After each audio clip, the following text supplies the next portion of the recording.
এই যে কাগজগুলো দেখছেন প্রথম দেখায় কি মনে হয় সাধারণ কয়েকটা পরীক্ষার খাতা তাই না কিন্তু এই সাধারণ দেখতে কাগজগুলোই আসলে বাংলাদেশের অন্যতম কঠিন আর প্রতিযোগিতামূলক পেশাগত পরীক্ষার অংশ তো চলুন আজ আমরা ব্যবচ্ছেদ করে দেখি এই পরীক্ষার আড়ালে ঠিক কি লুকিয়ে আছে সত্যি বলতে কি লাখ লাখ আবেদনকারীর জন্য এটা শুধু একটা পরীক্ষা না এটা তাদের জীবন বদলে দেওয়ার চাবিকাঠি একবার ভাবুন একটা সফল পরীক্ষা মানেই সম্মান একটা স্থিতিশীল জীবন আর স্বপ্নের এক নতুন দিগন্ত এর গুরুত্ব যে কতটা অপরিসীম তা আর আলাদা করে বলার দরকারই পড়ে না আচ্ছা তাহলে চলুন এই কঠিন পরীক্ষার গঠনটাকে একটু ভেঙে চুরে দেখা যাক মানে এখানে সফল হতে ঠিক কি লাগে কোন কোন দক্ষতা সবচেয়ে বেশি জরুরি আর একজন প্রার্থীকে ঠিক কী ধরনের চ্যালেঞ্জ পার করতে হয় চলুন এই সব কিছুরই উত্তর খোঁজা যাক তো এই পরীক্ষার প্রথম স্তম্ভটাই হল ভাষা আর মজার ব্যাপার হলো এখানে যে কোনো একটা ভাষা জানলেই কিন্তু চলবে না বাংলা এবং ইংরেজি এই দুটো ভাষার ওপরেই সমান এবং একেবারে নিখুঁত দখল থাকাটা বাধ্যতামূলক দেখুন একদিকে যেমন বাংলার জটিল সব প্রশ্ন ঠিক তার পাশেই রয়েছে ইংরেজির কঠিন সব গ্রামার প্রার্থীদের কাছ থেকে আশা করা হয় যে তারা দুটো ভাষাতেই সমান পারদর্শী হবে এটা কিন্তু শুধু ভাষা বলতে বা লিখতে পারার পরীক্ষা না এটা হলো ভাষার একেবারে গভীরে গিয়ে তার গঠনটা বোঝার পরীক্ষা আর এখানেই কিন্তু ব্যাপারটা আরও জটিল হয়ে ওঠে মানে সাধারণ কথাবার্তা বলার দক্ষতা দিয়ে এই পরীক্ষায় পাশ করা প্রায় অসম্ভব পরীক্ষার্থীদের বাংলা আর ইংরেজির ব্যাকরণের একদম খুঁটি-নাটি বিষয় জানতে হয় সমার্থক শব্দ বাগধারা থেকে শুরু করে প্রেপোজিশন আর ভয়েস চেঞ্জের মতো বিষয়ও হতে হয় একেবারে নির্ভুল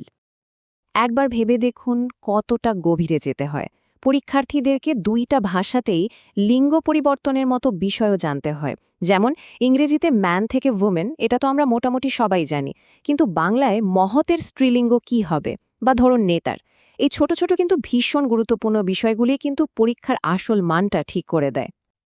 আচ্ছা ভাষা তো গেল এবার আসা যাক দ্বিতীয় স্তম্ভে এখানে পরীক্ষাটা হলো যুক্তি আর সংখ্যার আর এখানকার সবচেয়ে বড় চ্যালেঞ্জটা কি জানেন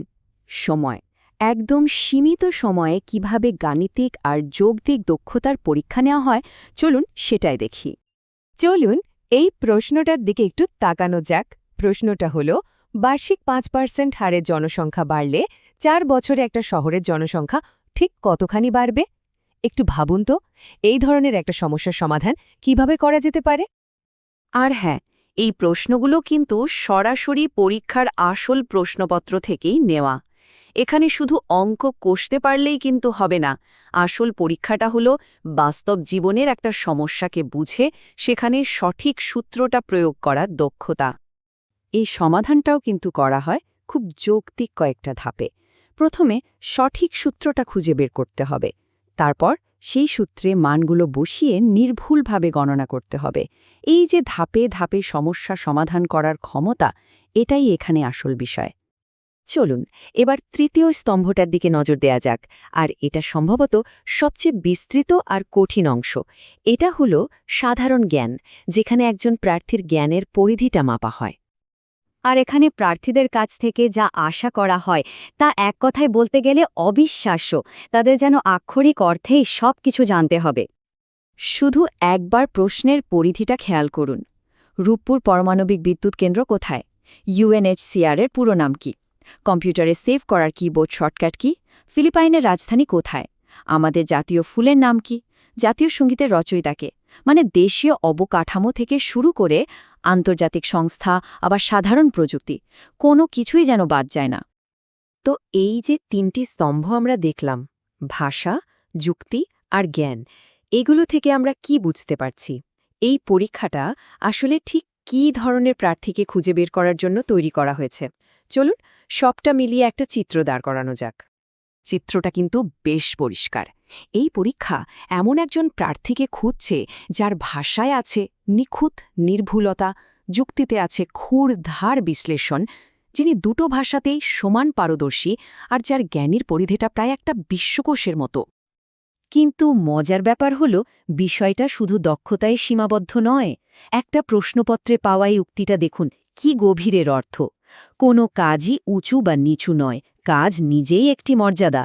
এটা কিন্তু পরিষ্কারভাবে বুঝিয়ে দেয় যে এই পরীক্ষা শুধু জ্ঞান বা দক্ষতা যাচাই করে না, বরং একজন প্রার্থীর মধ্যে জনসেবার জন্য একটা নির্দিষ্ট চরিত্র আর দর্শনও খুঁজে ফেরে। আর সব শেষে একটা বড় প্রশ্ন কিন্তু থেকেই যায়, একটা দেশের সবচেয়ে কঠিন পরীক্ষাটা কি আসলে সেই দেশের সমাজ, সংস্কৃতি আর সবচেয়ে জরুরি মূল্যবোধগুলোরই একটা প্রতিচ্ছবি তুলে ধরে? বিষয়টা কিন্তু সত্যিই ভাবার মতো।